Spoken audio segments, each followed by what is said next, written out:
And mentioning Verdejo, so how is camp with him going so far? It's good. I closed camp with Ugas last week, and I went straight to Puerto Rico the next day to start with Felix, because the time he fights on April 20, he has a world championship fight. It's actually a very difficult fight for him. It's not impossible, obviously.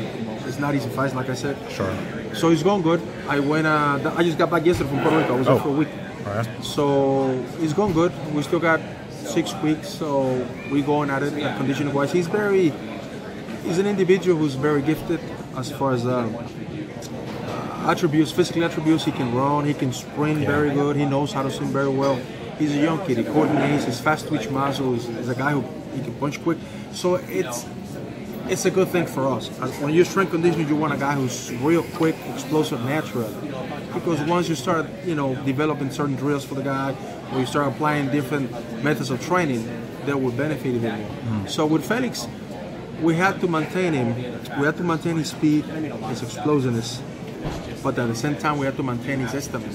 We had to maintain his endurance. Sure. So to do that, you had to do a program that we fix one thing without fixing the other thing. You understand? So you got to play with the fiber percentages, and it comes to the program that we make. We did a program of 6 weeks. Obviously, it's not a short camp because he already been running, so he's a good starting condition. So I'm confident that it's going to be a good fight. Yeah. Like I said, we want to win the belt. It's a mandatory belt. Whoever wins might go with Teofimo Lopez or might go with Lomachenko. So yeah, he's motivated. Ricky, his coach, is in Coro. They've been very nice to me. They allow me to work with. So it's gonna be good. How did the opportunity come about to train with? Well, I got a proposal from Top Rank and his coach, Ricky. And this is from last fight because he lost the fight. Yeah. He was not supposed to lose, and they asked me, "Would you willing to help him out?" I said, "Definitely." So at the time, I was working with Andy Ruiz and Barbosa, another guy from a lot of fighters at Top Rank, and I got a reach out from Bob. And I did, yes. I always had an eye for Felix. I used to live in Puerto Rico. So people, when I was there, they know me over there. They say, why don't you work with Felix? He might benefit from it. By the time, I'm not the kind of guy who goes and trying to recruit. Sure. I never recruit. I talk, and sometimes you get calls from the guys, and definitely. So I was very happy to hear that he needed to step up. He needed to change the game a little bit. And we did tremendous results with him in his last fight. We won the fight in the second round, I think, knockout. But the most important thing, it was not about the opponent or how fast the fight ended, but it was the confidence that he had. That he said he felt strong. His explosive was again. He was explosive again. He was reactive again. So everybody was happy. Now the second test comes. So hopefully things will go well. No injuries, no nothing like that, and the fight goes on, and we'll be able to show that. This kid is young, he has a lot of talent. He just had to discipline himself, which he's doing it now, and he's giving me everything he can. So it should be all right. You mentioned Lomachenko or Lopez earlier. How do you think he matches up against guys like that? Well, if we win on April 20th, I think we'll be with Teofimo Lopez first. Teofimo, it's a guy who's a young guy. He's in a momentum right now. He's a good fighter.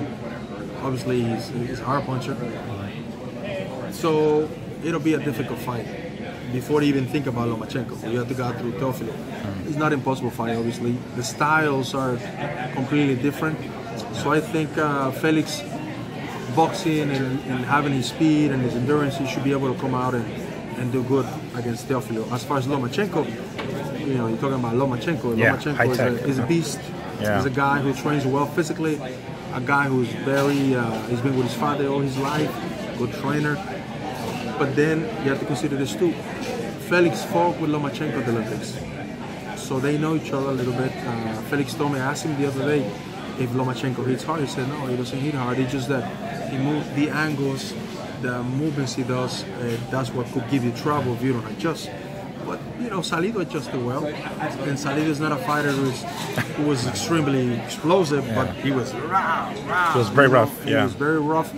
And Felix is, on the other hand, completely different. It's more stylish, beautiful jab, speed. He moves well on the floor.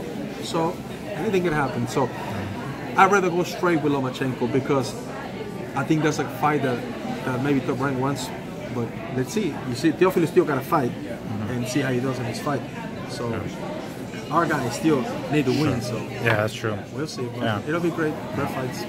Well, you mentioned Verdejo's his discipline. He needed to be disciplined. How about personality-wise? Is he a coachable kind of guy? Does he soak up in? He's a tremendous guy. Me and him have a tremendous chemistry together. Okay.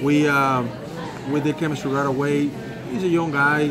You know, you have to understand when he lost a fight, the media went hard on him. So they were really there was a lot of hopes for him. And the Puerto Ricans, they real hard. The media, they're real critics, and it's okay. It's it's good to be critic. So the time is at Angel, all these critics and this and that. I said, don't worry about it. We'll train. We'll do a result. At the end of the day, we'll get good positive. So I've been with him. We have a relationship professionally, but we also have a relationship as friends. So he's real easy to reach. Real humble guy. Obviously, he's a young guy. He's made mistakes in the past. I mean, I was an athlete myself. I was also a caliber athlete myself, not in boxing, but different athlete. So I understand. When I was his age, you go crazy, frenzy, and then. So I can't, like I was telling the media, I can't sit down here and criticize him because I know what it's like to be that age. I know what it's like to be an athlete. I know what it's like to be having mistakes in life. But what sells more in the media? Yeah, the stories. The bad boy. And so and I also put that at the same time, people love him too. Yeah. He goes on the street, people approach him, people saying, "Hey, you can do it. Put your head together." So you got the support too. You got the critics, but you got the support of the people. So it's a good thing. Yeah.